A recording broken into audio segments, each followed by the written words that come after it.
You're listening to the Keep Optimizing podcast to increase your traffic, improve your conversion rates, and grow your profits. Hello and welcome. If you are looking to improve the performance and return on investment of your marketing, then you are in the right place. I'm Chloe Thomas, the host of this marketing-focused podcast, and it's very, very cool to have you tuning in. Because this show is brand new, I'm running a competition where you could win a Keep Optimizing podcast t-shirt. Oh yes, a t-shirt. Now stay tuned to the end of the episode to find out how to enter. In today's episode, I'm talking to Luke Carthy about Technical SEO 101, because this month we're all about SEO. Whilst Luke and I don't agree on how many raisins should be in the perfect bowl of muesli, it's a long story. We do agree that the technical side of SEO is often neglected, but that it has the power to make big changes to your SEO performance. So I had to include an episode about it in our first month focusing on SEO. And in this episode, Luke's taking us through what technical SEO is. He's sharing several simple ways you can find out how good the technical side of your SEO is, and more importantly, explaining how to fix those common problems. I think you're going to find this super useful, and I suspect several of you, when taking action on these tips you're going to hear today, are going to see some big improvements on your SEO performance.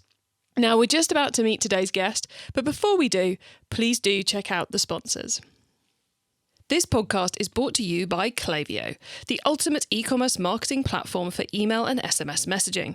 Whether you're launching your e-commerce business or taking your brand to the next level, Klaviyo gives you the tools to get growing faster. That's why it's trusted by over 38,000 e-commerce brands. Build your contact list, send emails that pop, and create marketing moments that build valuable customer relationships over any distance. Get started for free today. Visit klaviyo.com/masterplan to create your free account. That's klaviyo.com/masterplan. Today, I'm chatting with SEO expert Luke Carthy. Luke started his SEO career client side, and then after being invited to speak at MozCon 2019, oh yes, MozCon, he decided to go it alone.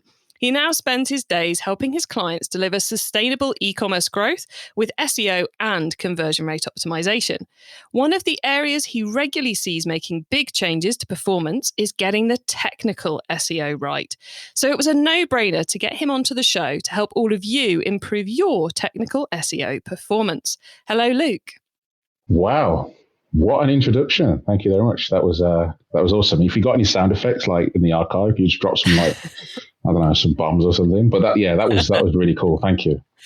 I did interview one of the earlier Keep Optimizing interviews with Kurt Elster of Unofficial Shopify podcast, who came with his own sound effects, which was quite disconcerting. All these noises going off, but oh my god, yeah. So no, we don't have any noises, but maybe that's something I need to look at doing for the show. But look, we shouldn't be talking about my production challenges. We should be talking about you. We should be talking about technical SEO. But before we get into technical SEO, how did you yourself get into SEO in the first place? In a single word, eBay was where I started. So I'm old enough to appreciate and memorize and remember EMA from college, right? That 30 quid a week you used to get. And I decided not to spend it down the pub, or at least not all of it. And I spent some buying some products. So I had a job at Currys at the time, just to quickly talk about it. Job at Currys, and I was working at Currys at the time where you went from the big fat CRT cathode ray tellies to the flat screen stuff and HD. So HDMI cables were crazy expensive, and I saw a gap in the market to make them cheaper. So bought some stuff off Alibaba, who hasn't, and sold them on eBay for a juicy markup. And that was where I got my absolute buzz for e-commerce and kind of optimization, and it kind of stemmed and moved on from there. Well, of course, because doing well on eBay and Amazon requires a lot of the same skill set as for SEO. It's just it's a different search engine, isn't it? It's not Google, it's eBay. Yeah, exactly that. So yeah, everything from kind of getting people to buy to getting your visibility and everything else on the listings, and then what to pay on in terms of optimizations versus not, images, all sorts of stuff. So yeah, that kind of just transitioned nicely into my first then SEO or specific SEO role. But really the flavor and the taste and realizing this was a lot of fun came from eBay. Oh, cool. Cool. Well, look, obviously one thing which you can't do a lot of when you're doing an eBay listing is technical SEO, because you don't control enough things to be able to do that. But what you can do with your own website is a lot of technical SEO. And as I said in the intro, it's something which I'm not sure I even said this in the intro. It's something which a lot of people don't do, because certainly in-house SEO, because it's a bit more scary than keywords and link building. So do you want to just give us the ins and outs of what technical SEO actually is quite quickly, and so people know what we're going to be talking about? Yeah, the dictionary definition. So it's basically making it as easy as possible for search engines, whether that's Google or anything like any search engine really, to access and crawl and understand your site as easily as possible. That's the premise. There's a lot more facets and things like that from that, but I think to distill it down as small as possible is to make it basically rank better and to make it much easier for search engines to understand what the heck is going on your website. I would say there's kind of two ways to make a very quick, sustainable SEO improvement on your site. One is to do keyword analysis for the first time. To suddenly put the right keywords in the right places. That can make quite a big impact on people's sites. But also getting the technical bit right, because if you haven't paid any attention to the technical side of SEO, you could have been running a website that actually the search engines can only see half of, or they're only understanding 25% of, because you've not set it up in the right way. And it's almost like opening the gate fully, isn't it?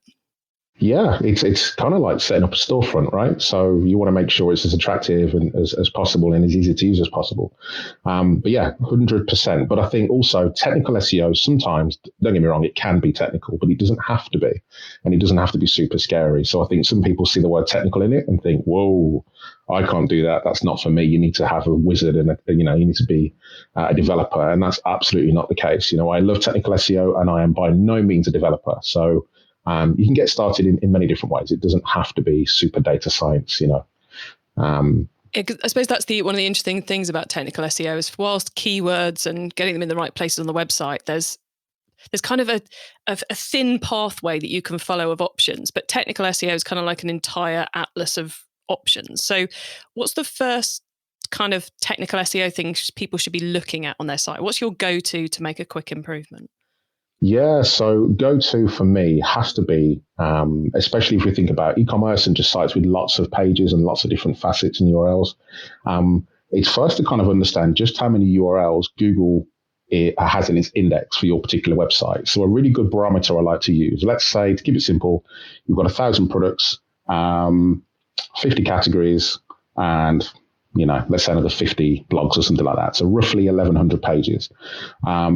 If Google has something like 1 million plus for a website of that size, you have a big problem.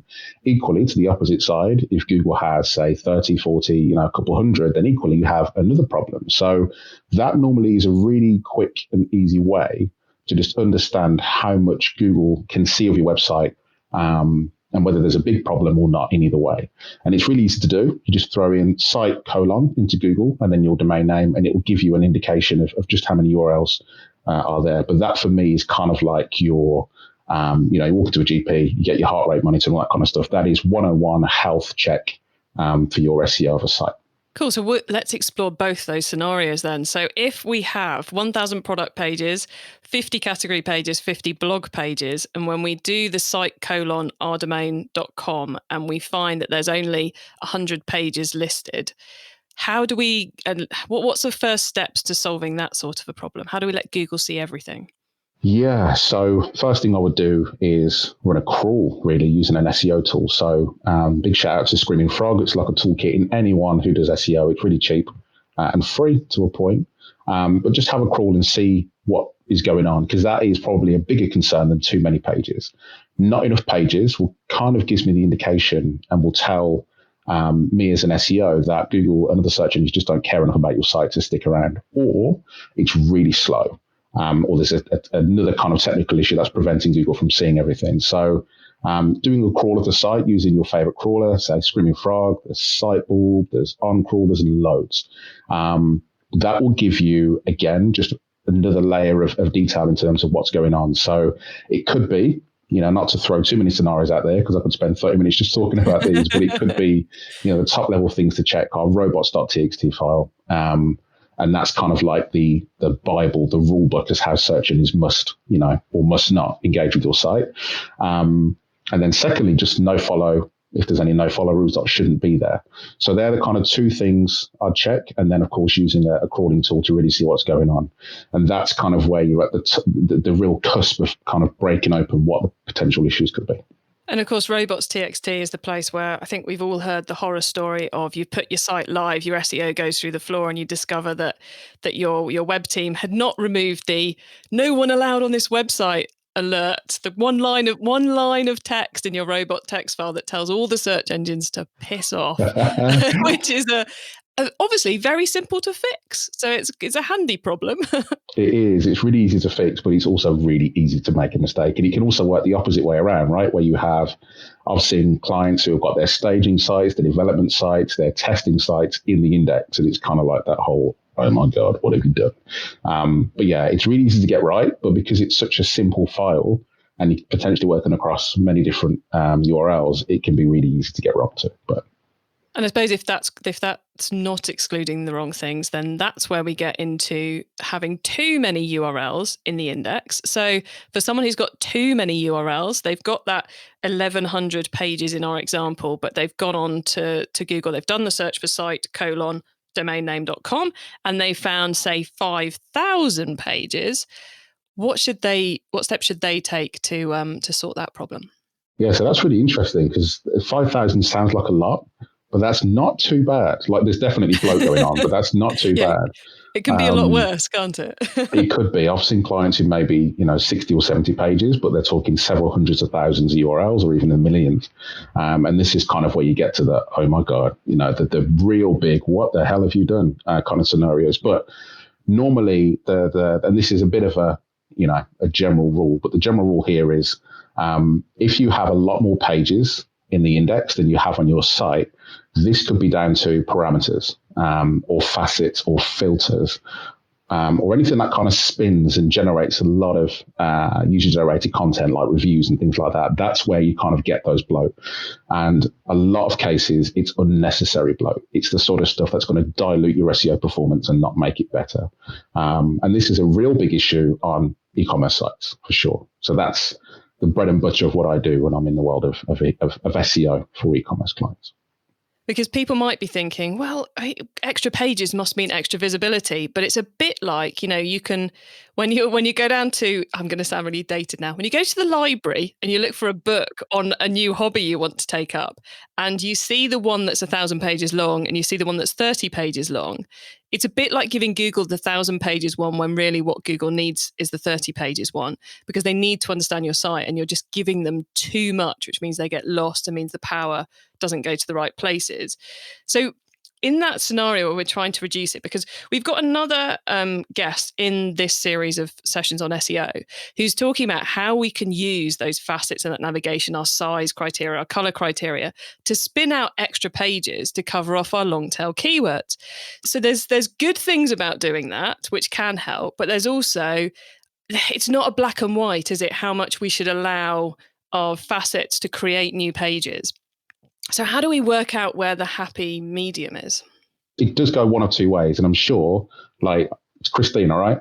Mm-hmm. Yeah, so Christine is incredible and she's brilliant. Like we have conversations about e-commerce just to the cows come home. It's brilliant. But there's so many clients, and again, not even my clients, but there's so many websites that just get afraid of the kind of facet bloat and the filter bloat that they just say, well, just turn everything off. And although from a technical SEO perspective, that's not bad, it is bad from a long tail perspective. And as we know in the world of e-commerce, long tail is where it's at. It's the easy wins. It's the high converting keywords. It's things like size, color, fit, all kinds of additional, brands, which make a real difference.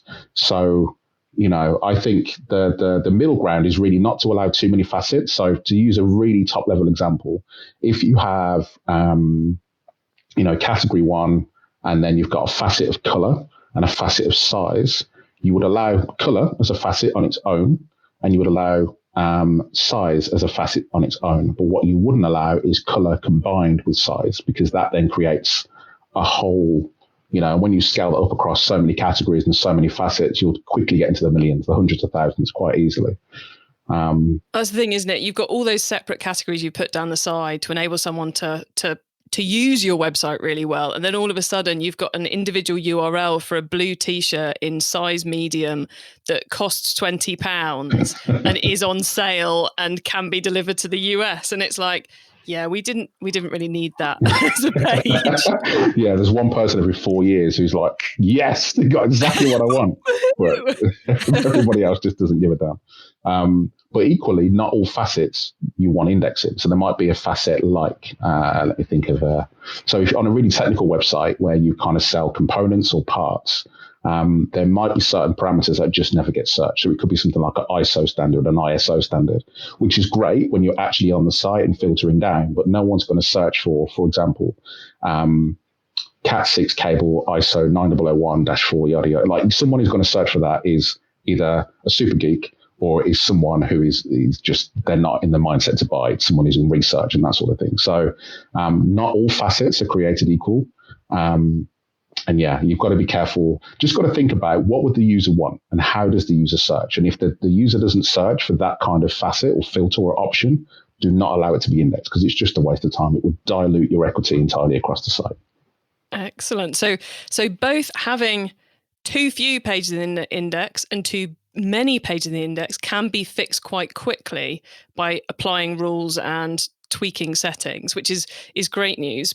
I can see, I was going to ask you another question, but you're gagging to tell me something now. So Luke, what do you want to jump in with? Theoretically, yes. But the minute you start getting product owners involved and you've got your CMS involved and your frameworks and your dev teams and they all gasp and say, yeah, but so in theory, it's quite simple, but in practice, it can be quite a challenge to get it done, especially if we've got any listeners who are on the Shopify CMS, which a lot of e-commerce brands are, of course. Yeah, it's difficult. I'm not going to say it's impossible because it's not, but it's very difficult to get Shopify to be as malleable in facets as you'd like. So yes, theoretically, nice and simple. In practice, can be an absolute ball ache. Yeah. And of course, I suspect almost for anybody, the first 80% of improvement is easy and the last 20% is also a ball ache. Yes. So we've talked about kind of the core of technical SEO, which is making sure the right pages are in the index, whether there's too many or too little. It strikes me that in recent years, the technical SEO side of thing has kind of expanded as Google's gone about trying to find websites that give a good customer experience, not just tell Google the things we want Google to hear. So has that made technical SEO more complicated or more fun? Or, how have you found that change over the last few years? Yeah, so it's definitely more complicated, but more complicated isn't necessarily a bad thing. As people say, whenever a bad thing happens, you need to see the good in it, and I think that's great because the more difficult something gets, then it means there's more opportunity to be competitive. So back in the day, we're talking like exact match domain. So if you sold red t-shirts specifically, which is really niche. I don't think anyone just sells red t-shirts, but you'd have like redtshirts.com and then rank on page one immediately. Well, nowadays it's a heck of a lot more difficult, nigh impossible to have a new site with an exact match domain rank. So, people who are serious about SEO, often get rewarded provided it's the right way around. But then, again, we've got people like Amazon, eBay, we've got huge marketplaces, ASOS, and all that kind of stuff. How do the small guys compete?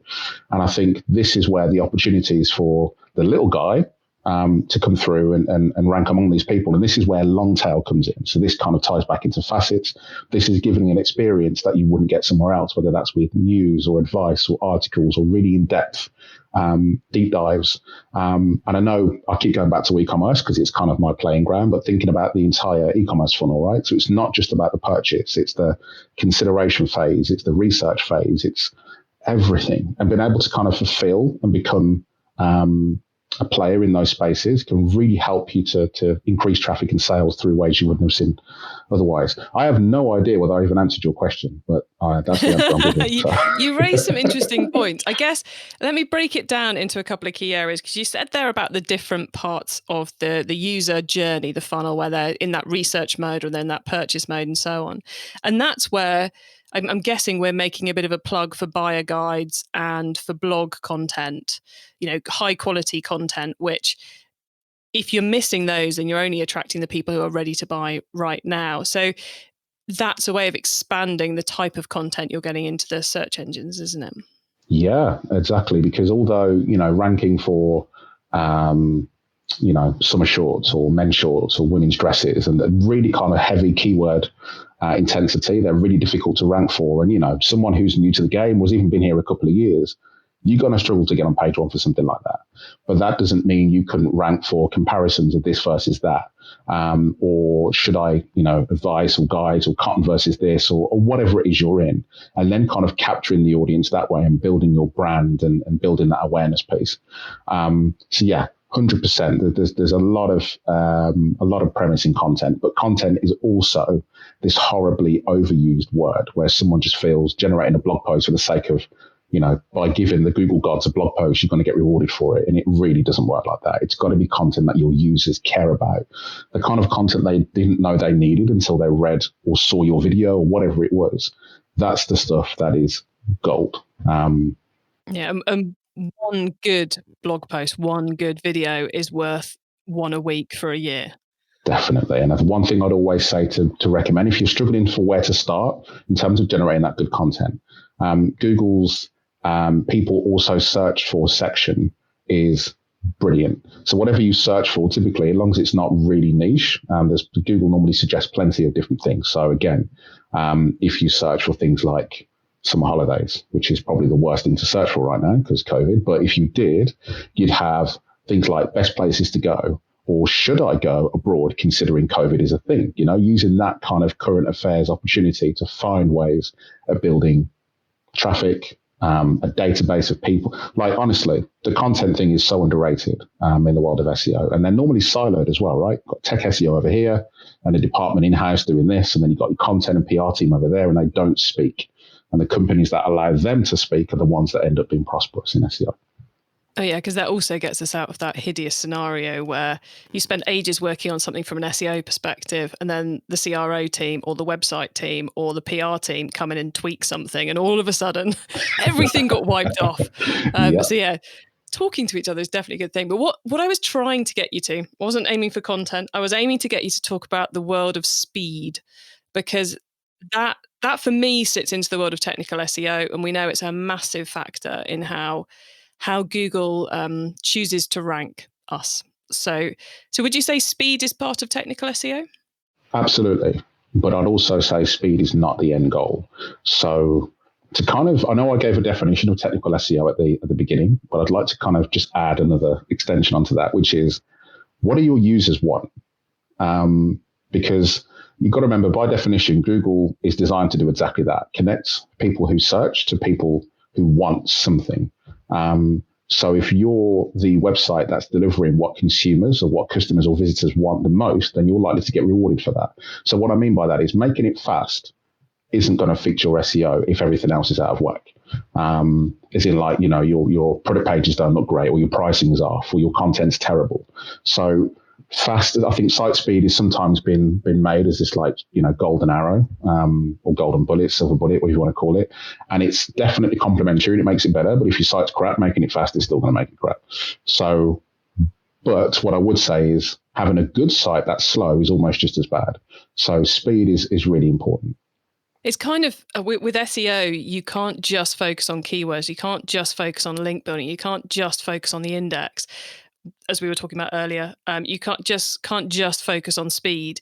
It's a bit like a stool with multiple legs, and if you make one of the legs too high, you're going to fall over. So you kind of have to bring them all up at the same speed.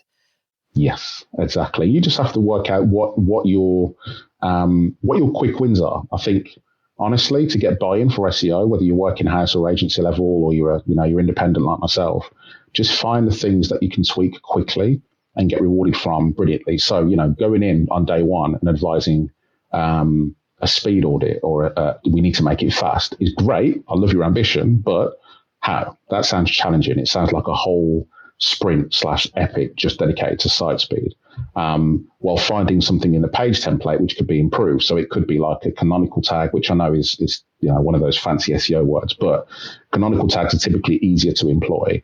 Or a line change in robots.txt is going to be easier to get over the line than a massive speed project. So yeah, sometimes it's just kind of identifying opportunities. And even though those big opportunities could give big rewards, what are the things that we can change in one sprint or a couple of days that can actually move us forward? Again, what do your customers want? And then fulfill that. Yeah, because you really can't afford to look at SEO on its own now, can you? But I know there's one area that before we head into the next section of our chat, there's one thing that you said you wanted me to ask you a question on. So, site search. Why should we also be looking at our on-site search results? Okay, so you've been dropping keywords in throughout this, right? Because keywords is the epitome of like SEO, right? But site search is so unloved and so underrated for two reasons. One, it's keyword gold. It's literally what your users are searching for. So look at that. It's important because, if they're searching for something and you want to optimize for it on your own site, then hey, there's an opportunity there to build that content or solve that problem or develop that solution. Secondly, so many brands just forget or abandon, or what's the other word I'm looking for? I don't know. I had loads of bacon for breakfast. There we go. Neglect. Highly unnutritious breakfast. I don't recommend it on the day of a podcast. But yeah, neglect the fact that site search is a thing and to remove it from search engine indexes because it's a black hole of crawling typically, especially if you've got filters. So if you think about it this way, your site search you can put an infinite number of queries in there. And then you times infinity by the number of filters you have, you can very quickly run into millions, if not billions, of unwanted URLs. Plus, to use one example, and I forget which retailer it was, but it was a big clothing brand like ASOS. They were indexing for something like ASOS is crap. So someone had done an internal link or someone had done a backlink or something to that search query, and they were ranking for their own keyword, which is great, but it was a really bad one. And that was because site search was just left wide open. So the general rule is, unless you have a very good reason to not do so, stop search engines from accessing your internal site search. Oh, clever. So we look at the data to give ourselves great new ideas for products and for keywords and all the rest of it. But we, just like we were saying about restricting what facets and filters, etc., the search engines can crawl, we don't let them crawl our search results. Exactly. And one last thing to add to that is a lot of people that have site search pay, a third-party solution for that, and you pay per annual queries or per average over an entire year. If you allow search engines to access all of those, then every time a search engine accesses a search URL, it adds to your count, it skews your reporting, it makes things more expensive. So for many reasons, just don't do it because it's going to cost you in one way or the other. Excellent advice. Right. Well, Luke, we're going to pause now for a reminder of our sponsors, and then we're going to talk about the wider world of SEO. It's safe to say that most of us have been doing more shopping online lately. And if you're an e-commerce brand, that means you might be seeing more first-time customers. But once they've made that first purchase, how do you keep them coming back? Well, that's what Klaviyo is for. Klaviyo is the ultimate email and SMS marketing platform for e-commerce brands. It gives you the tools to build your contact lists, send memorable emails, automate key messages, and more. Way, way more. Whether you're launching a new business or taking your brand to the next level, Klaviyo can help you get growing faster. And it's free to get started. Visit klaviyo.com/masterplan to create your free account. That's klaviyo.com/masterplan. Okay, Luke, so far we've gone deep into technical SEO 101. Now you get to wow us with your insider knowledge about the whole of SEO. So, to be clear, for the following questions, your answer can be anything to do with SEO, which of course does include Technical SEO 101. So, Luke, you ready for these? Ready. Let's have them. Okay. Let's start with SEO newbie advice. If we've inspired someone to take their first step with SEO, what do they need to know to give themselves the best chance of success? Twitter. SEO Twitter is an absolute goldmine. Can I plug a network? That's not even advice. But I would say, literally, get on Twitter. Don't necessarily search for the hashtag SEO because it's full of crap, but just look for the authoritative people and follow them because they will give you news, advice, things to read, content, blogs, resources, thicker than any kind of RSS subscriber could do. So SEO Twitter is huge. On top of that, I would say don't think about SEO as just technical SEO. You have to start with, and I know I've said it a few times, but I can't emphasize enough how important it is. What does your customer want? Why is your site in the search engines? What have they come to you for? What does your brand mean? And reverse engineer that into technical SEO. So don't do SEO to demise your core values. It should entirely be the opposite way around. And I've seen it done far too many times. Resources wise, because I know that was the question you asked, I would say there is Screaming Frog. Go and get a copy of that, play with that, because that is literally your spanner in the world of SEO. And yeah, I think that's me. That's a good starting point. And I love that Twitter tip because, different sections of online marketing talk well on Twitter, and SEO is probably the most giving, the most open, the most helpful group of people on Twitter I've ever come across. So a great place to start for those of you out there would be to follow each of our guests in this SEO sequence, because all of them are awesome on Twitter. So we'll make sure that we put links to all of them in the show notes for you. Right then, next question. Once you've started with SEO, of course, you've got to keep optimizing. So what's your favorite way to improve SEO performance? So for me, before I touch anything, I have to start with data, because data feeds absolutely everything. And that could be conversion data. It could be behavior data. To give you one really good example, because at the end of the day, the C-suite does not care about SEO. Like most of the C-suite doesn't care about SEO, which is annoying. And I hate to admit it, but it's true. The C-suite cares about profit and loss. How much money did it make? How much money did we lose? So sometimes you have to just put the SEO thing down and go and look at the thing that's burning the most. So to give you one pointed example, in data I've looked at, I found an issue where it was costing us, the business, £30,000 a day in lost sales due to a dodgy error message that had been sitting around for about 18 months. So it was £30,000 a day we were losing that we didn't even realize we were losing until I happened to install some new software, have a look at what was going on, look at error messages, and found there was a huge spike in an error message that was causing abandonment. Now, fixing that error has nothing to do with SEO technically, but that absolutely unlocked the confidence in the business and the kind of authority in the business to just go SEO to the point where they just open the gates and says, do what you want. If that's what SEO does for the business, go and get it done.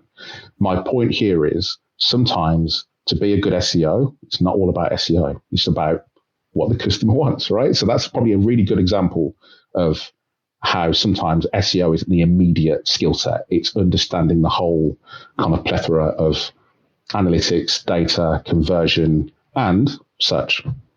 Yeah, because it's often the case that the SEO team are closer to the data than anyone else is. And you can win an awful lot of friends by fixing problems that aren't necessarily strictly in your remit. Yeah. Which does make life a lot easier in a company. Okay, now it's impossible to improve our marketing unless we're monitoring the performance. But the list of stuff we could monitor can be overwhelming. So what for you is the number one SEO KPI? Okay, I'm biased here because I'm in the world of e-commerce. So I'm going to give two. One is revenue, because that is the lifeblood of most businesses. And the second one is organic users, not just organic sessions. Especially if you run like a loyalty program where you have a really big, powerful brand. It's great to have a lot of organic sessions, but it's the number of users that you care about. So those are the two kind of baseline KPIs that I say are really important. Fluctuations are great, and of course drops aren't great, but they're not necessarily always your fault. So look at trends. For example, holidays, we said it earlier, it's got to be trending down, and it might be picking up now, but some of these are not just your fault. Take a look at industries. And so lastly, to plug how I validate whether an increase or decrease is site specific, or it's kind of like a wider global issue or something like that. Google Trends is great as a good starting point to get an idea of what's going on in the world and whether it's just you or everyone in that same vertical is experiencing the same issues. Great. More great advice, Luke. Thank you. Okay, finally, it's crystal ball time. What's coming up in the next 6 to 12 months that we should be getting ready for in SEO? Okay, I love this question. But for me, I think more tech giants stealing, not revenue, but stealing the sale from websites. So it wouldn't surprise me for the next 6 to 12 months, I see an ability to buy something off a website without ever accessing that website. So buying a product through Google Shopping. And I don't just mean clicking the Google Shopping ad and going to the site, adding to basket and checkout. I mean the whole experience on Google itself. The same with Instagram. So being able to buy, check out on Instagram. We're already kind of seeing that with Shopify Shop, which I think is a terrible name, but the technology I think is great, which is almost like eBay for Shopify stores and never actually having to go to those Shopify stores to buy something. So everything is unanimous, standardized, kind of like Amazon outside of Amazon. So I think a lot more of that on the big tech giants is going to be huge, which is a bit of a double-edged sword because it means you can't give customers an immersive experience on brand and kind of build the whole reason why they should pay extra versus going to eBay, that kind of thing. But the positive news is you may be able to win more sales that you may not have even seen before because you're now competing in ways that you didn't see before. I like it. That's proper crystal ball. I like it. Okay, Luke, we are nearly at the end of the show, so could you please let the listeners know where they can find you and your business on the web and social media, please? Yes. So fortunately enough for myself, I have a fairly unique name, Luke Carthy. So if you give me a Google, you can find me anywhere really. But I'm on Twitter. You'd like to think so, considering I just plugged it massively. But Mr. Luke Carthy on Twitter, lukecarthy.com, LinkedIn, the usual places. And when the world gets back to normal, you can probably find me bouncing around a bunch of conferences, Brighton SEO and the SEO circuit and that sort of stuff. So yeah, come find me. No excuse. I have a feeling, Luke, you're going to be bouncing around any SEO event that happens within Europe, if not America as well, because I know you're one of those who's very eager to get out there again. So there you go, guys. We will put links to all of those resources Luke mentioned in the show notes. And Luke, thanks so much for coming on. I'm sure we will have opened a few people's eyes to the world of technical SEO and made them somewhat less fearful of it, maybe get them stuck in improving their indexing. So thanks so much for coming on and explaining it all. No problem. Thanks again for having me, Chloe. It's been a blast. Thank you. Well, I hope we've removed some of your maybe confusion or fear of technical SEO. I love those simple tips that Luke gave us there. And the two, I think, there was so much good advice in there, but the two that I think really resonated with me was following people or joining the SEO Twitter community. They are so giving and appreciative and helpful when you've got problems and share so much. It's amazing how much good stuff gets shared on Twitter in the SEO world. As I said, we have added links to each of our first 4 SEO guest Twitter handles in the show notes. So you can start your SEO Twitter journey there. And the other one was Screaming Frog, not a tool I've ever used, but one I suspect I will be very shortly losing half a day to and plugging the Keep Optimizing website into to see how we're doing. Now, you can get links to all of those great things that Luke mentioned, together with notes on what we discussed and the full transcript of the episode by heading to keepoptimizing.com, and that's optimizing with an S, not a Z. And as part of my mission to help you improve your marketing, I've invited all our SEO specialists to join us for a Q&A webinar at the end of the month. During that, we'll at the very least be getting Luke and Christina to debate how far we should go with our pages created by our faceted navigation. But it's also your chance to get your questions answered. To get yourself registered for the webinar, just go to keepoptimizing.com and you will find out all the details. And if you're listening to this after the webinar happened, then don't worry, you can still catch that replay. Just head to keepoptimizing.com with an S, not a Z. Now, thank you so much for tuning in to this episode of the Keep Optimizing podcast.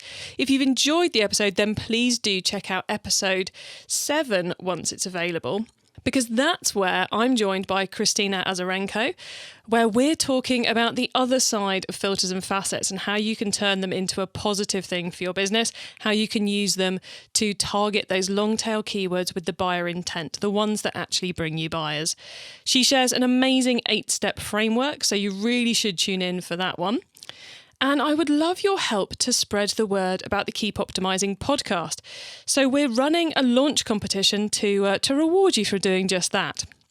So thank you for holding out right to the end to find out how you can enter our competition to win a Keep Optimizing podcast t-shirt, because we're going to be giving away a t-shirt every week in August to someone who's posted what they think of the show on social media. You can get one entry into the competition by sharing on Twitter or Instagram what you think of this show, including the hashtag Keep Optimizing. Or you can maximise your chances of winning by getting 3 entries, and you do that by finding us on Apple Podcasts, subscribe, rate and review, then screen grab your review and share it on Twitter or Instagram with the hashtag Keep Optimizing. Simple as that. We're gathering up all the entries. We'll be picking one winner every Wednesday until the 2nd of September 2020. You can find all the details of how to do those tasks and how to enter by going to keepoptimizing.com. Have a great week and make sure you listen to the next episode so I can help you to keep optimizing your marketing. Access everything Keep Optimizing at keepoptimizing.com. That's with an S, not a Z.